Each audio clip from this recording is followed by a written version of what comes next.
Good morning and welcome to the Core Connection. I'm Mira Rubin here with you on Enlightened World Network. And today's topic is regret.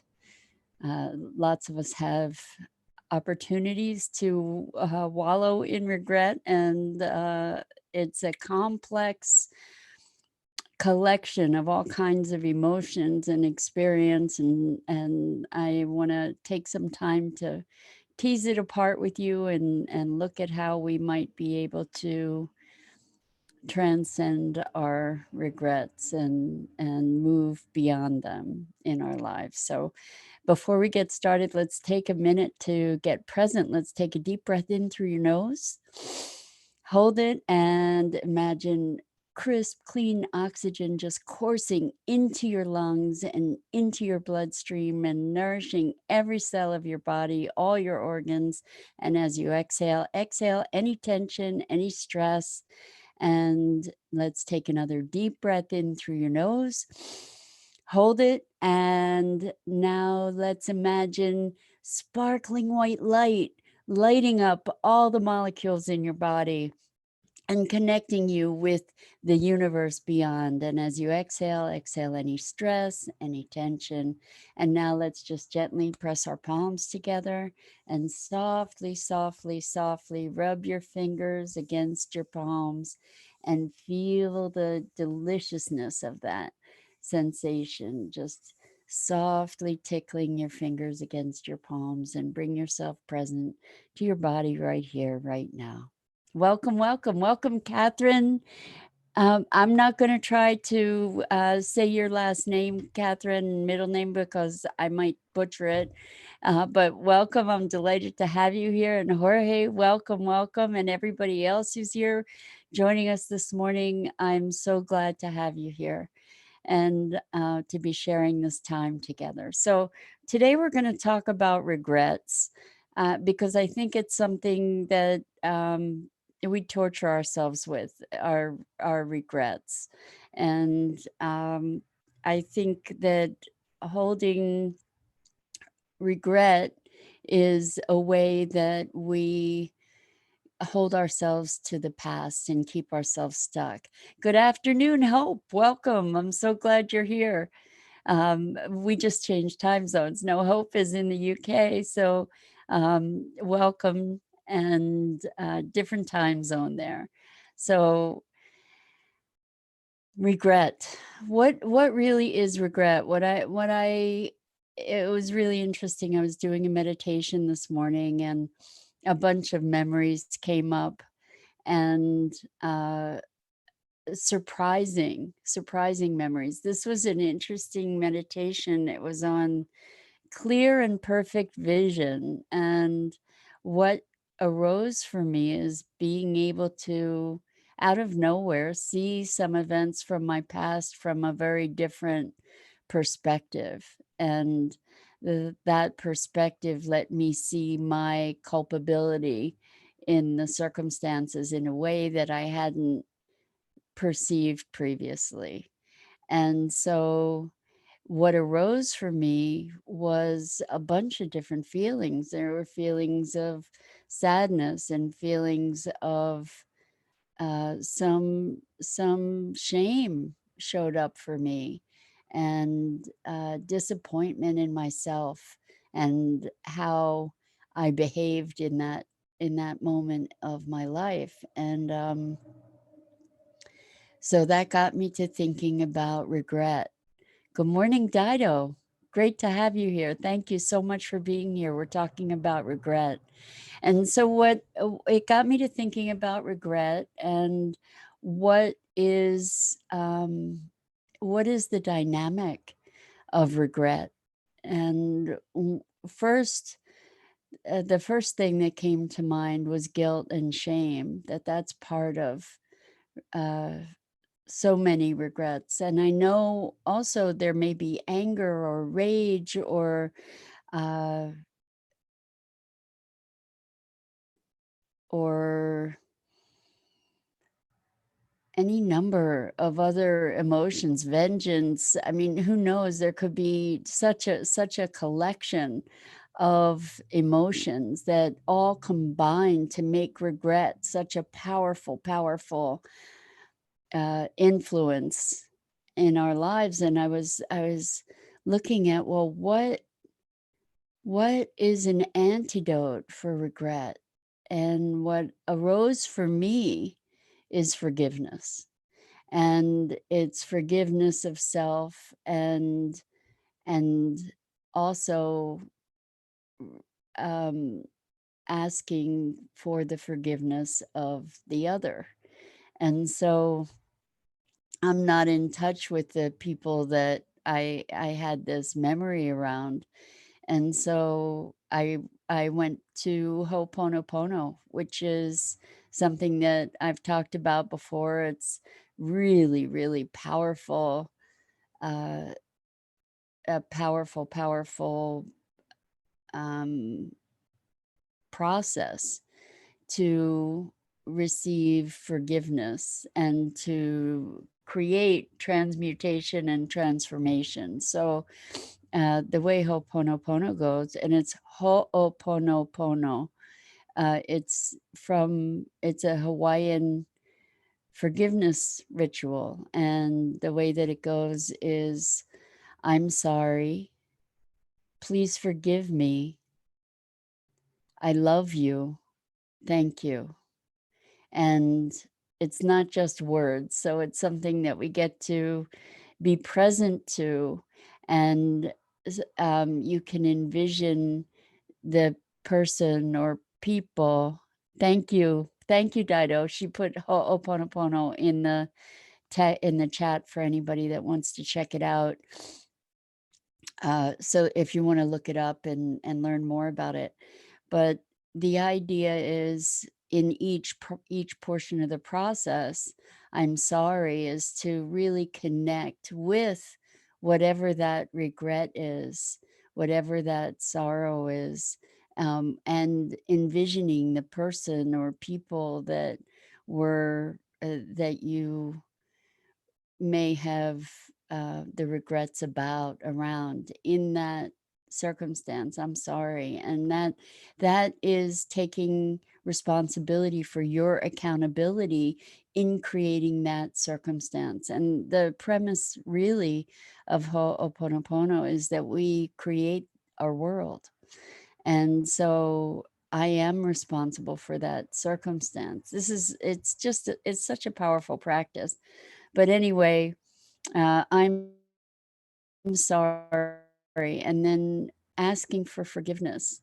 And the thing is that we get to do this with ourselves for our regrets as well, because most often there's blame, self shame, guilt associated with our regrets.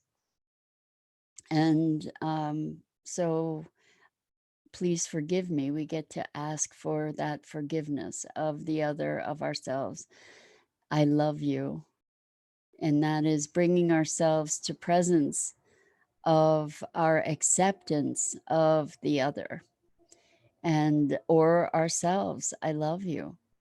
It's like, regardless, whatever the circumstance, I choose love. And thank you is gratitude. Thank you for receiving that love. Thank you for your forgiveness and acceptance. So on that's one practice, that's one way to move into forgiveness of self and other. And we may have regrets over the path not taken.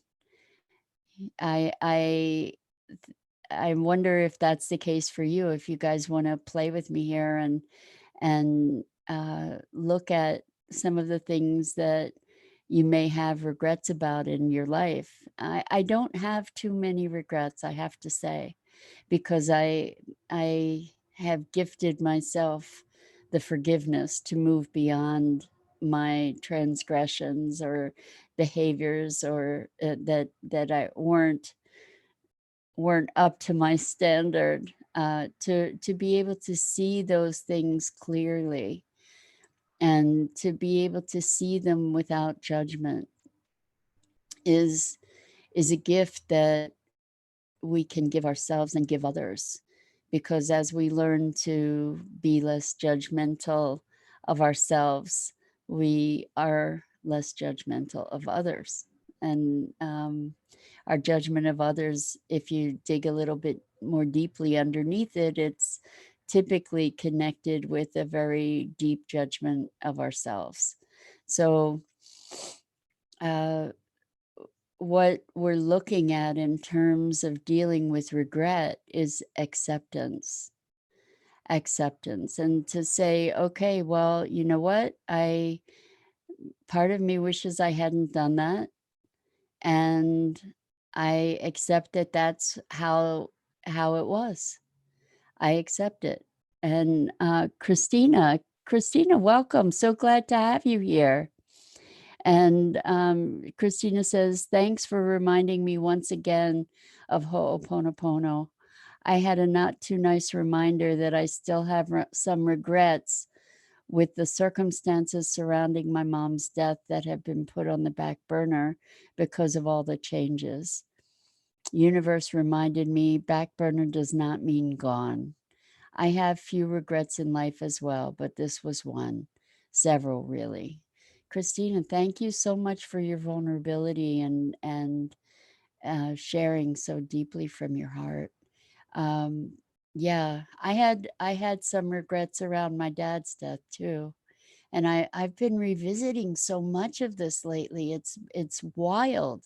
It's really bizarre. I think it might have to do with this perfect vision meditation I'm doing, which is like really sort of seeing things with a new eye and new clarity.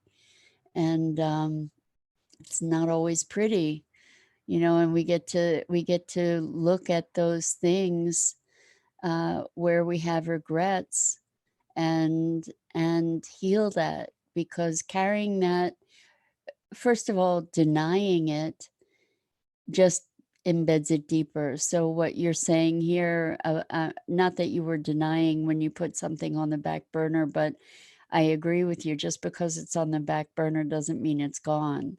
And so we do get to address those things. When we address the things that we have regret about head on, when we are willing to look straight on at these circumstances, then we have the capability to heal them, and to heal them for ourselves and to heal them for others. And I find that the whole Ho'oponopono practice is really powerful. I also find tapping is really powerful. So, I've spoken about tapping a lot, I think, or multiple times anyway, but there's a guy named Nick Ortner, Ortner, who does the Tapping Summit, and he did not originate the tapping practice, but he's one of the biggest popularizers of it. And it's very, very powerful for moving through emotional states and pain and different beliefs, and it's a self-healing practice. It's really powerful. I invite you to look into that as well. And uh, the bottom line is acceptance, and part of acceptance is recognizing that even with our imperfection, we are worthy of love, that we deserve love, that we are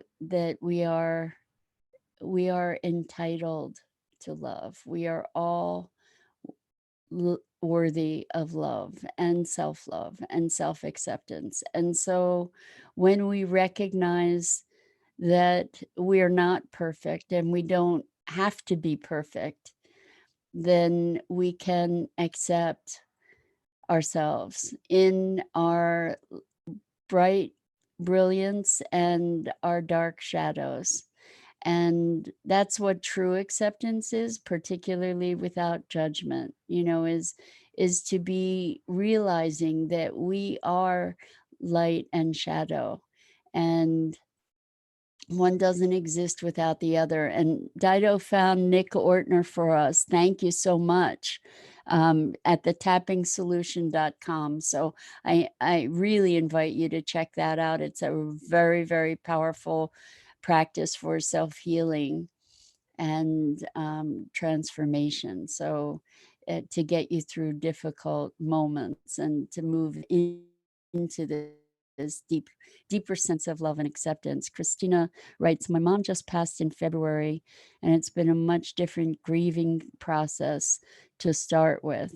I actually have been trained in tapping as well as acupressure points. I am good using techniques on others, but seem to need gentle reminders for myself. Thanks for that. You are so welcome. You know, it's so true for many, many of us that are healer type people, practitioners, and that it's kind of like the cobbler with no shoes, right? We're the last ones to take care of ourselves or use all these wonderful tools for ourselves. Another really powerful and important piece of this healing process from regrets, from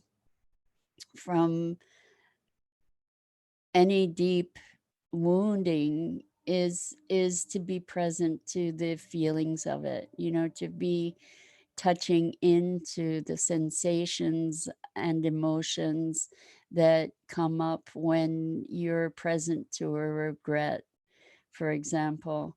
And I think regret is really hairy because it's a compilation of so many different tentacles where you have the emotion of sadness perhaps, or anger or frustration, you have judgment, you have self-judgment, uh you have grief and shame and blame and guilt perhaps, and so it's all these different emotions tied up in this very, very complex knot.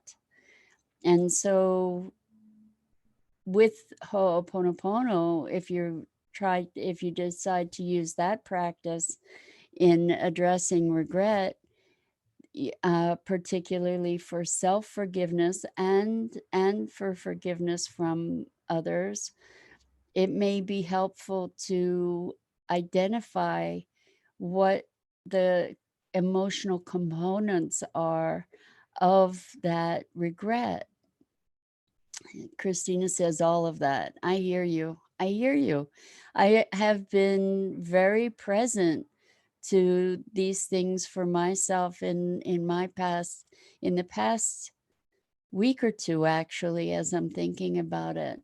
But today it was particularly poignant, and it helps to tease those pieces apart and work with each one individually, identify the sorrow and the grief and be present to it, feel it in your body, allow yourself to have the experience of it. And as you, rather than pushing it away, because one of the things that I think is such a temptation with our emotions and what we've been socially conditioned to is to deny the emotions, or you know, just say get over it, or not allow yourself to feel it. And by pushing it away, whether it's to the back burner or beyond, by pushing it away, imagining that it'll go away. What happens is by pushing it away, it just embeds more deeply. At least that's my experience. And then it can come back years later to haunt you. I mean, I was remembering things from my 30s. So yeah, it's been a while. And just getting a different perspective on those events. And so by teasing apart the separate pieces, you get to experience where is that feeling in your body and what does it feel like. And actually, even though it seems counterintuitive, even though you might imagine that by putting your attention, you're amplifying that feeling and experience. What happens is what happens is that you, by allowing yourself to experience it, it releases. At least that's my experience of it. When you really allow yourself to feel the feelings, and as frightening as it might be, maybe are afraid that if you feel those feelings, you'll get sucked in and you'll never get out because they're so deep and they're so powerful. But the truth is that, at least in my years of witnessing this with myself and others, by being present to it, you allow it to move. And the reason for that is that those emotions are energy, and by repressing them, we're sort of compressing that energy, and it becomes this condensed energy. And what happens is, if we don't address those energetic patterns, they become physical. They crystallize at some point. That energy crystallizes and manifests physically in pain or dis-ease of one form or another. Christina, you're so welcome. And I really appreciate your candor and your vulnerability and your sharing. Thank you. So as you allow yourself to feel these emotions, you'll notice that they're in your body somewhere, and there may be physical sensations that are attendant to them when you really put your attention on it, like maybe a weight or a tingling or a pinching or a stabbing or any number of other kinds of sensations, a numbness, whatever it is. And you put your attention on it and breathe into it, and just not be putting your attention on it in a way that you're wanting it to disappear. It's not about wanting it to disappear. It's about being able to be present to it as it is, and be there with curiosity. And as you allow that feeling to be felt, then it dissipates. As if you're feeling the feeling and saying, I want it to go away, I want it to go away, you're trying to make it go away. I find that that's a whole lot less effective than just being really truly present to the feeling. And so, with this idea of regret and the many different emotions that may be attendant to it, by addressing those emotions one by one, uh, th- you get to tease apart this regret and to heal it. And um, you still may you still may feel like, well, it would have been nice to do it differently, and that's how it is. And there may be some remnant of that, uh, and hopefully the emotion that's attendant to that, the guilt, the shame, the sorrow, the grief, the anger, the frustration, all of it, uh, will be dissipated. And then the next step, I believe, to moving beyond regret, to truly re, re, re I guess I'm well, to heal the regret. Let's just say that would be to find trust in life, trust in your process, trust in the perfection of life and the perfection of your life, and to know that it's, as painful as it may have been, as challenging, that it's perfect, and that we are fulfilling our lives in the perfect path. And if you can find yourself in that place, then then there is no regret. If we can recognize that all of those things brought us to this moment of awareness, to this moment of revelation, to this moment of acceptance, to this moment of self love, to this moment of understanding, if we can allow ourselves to realize that every single moment of our lives is a critical part of what brought us right here, right now, then we can find also a deeper acceptance and we can release the regrets. And I'm so glad that you're finding this helpful, Catherine. That's awesome. That's awesome. Thank you. And yeah, so because this is a time with COVID, with the fires in the world, with the social awakening that we are undergoing. We're undergoing a deep awakening in so many ways. And with that awakening comes a vantage point or a new perspective on our lives and on ourselves and on our history. We do get to look with open eyes at who we've been in order to choose who we become. And therefore, these tools of forgiveness and acceptance are so profoundly important for us to emerge into our possibilities and our potential for for love and creativity, creating a new world. So the forgiveness and acceptance begins here. And I'm so glad to have you guys participating this morning and or this afternoon, and to be engaging in this, because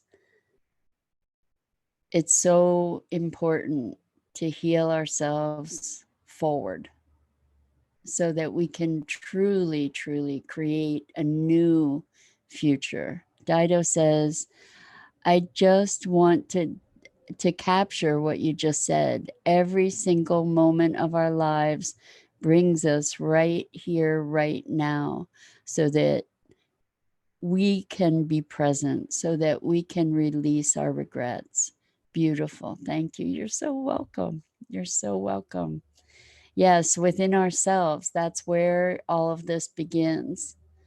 And the I think being present, really truly being present to the fact that who we are right here in this moment, feeling whatever we're feeling, having whatever thoughts we're having, or whatever judgments, whatever regrets, whatever celebrations, that every single moment in our lives together, all those moments together brought you to this moment now. And there's not one moment that you could withdraw from that history that would bring you to this particular moment. So you get to keep them all and you get to cherish them all, despite the pain that may have come with them or that you may have created from them.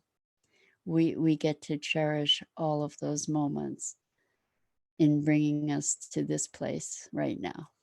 So I think that's it for today. This was it's so enriching for me when you guys engage. I can't even tell you. I'm so grateful to you for being part of the conversation, and be gentle with you.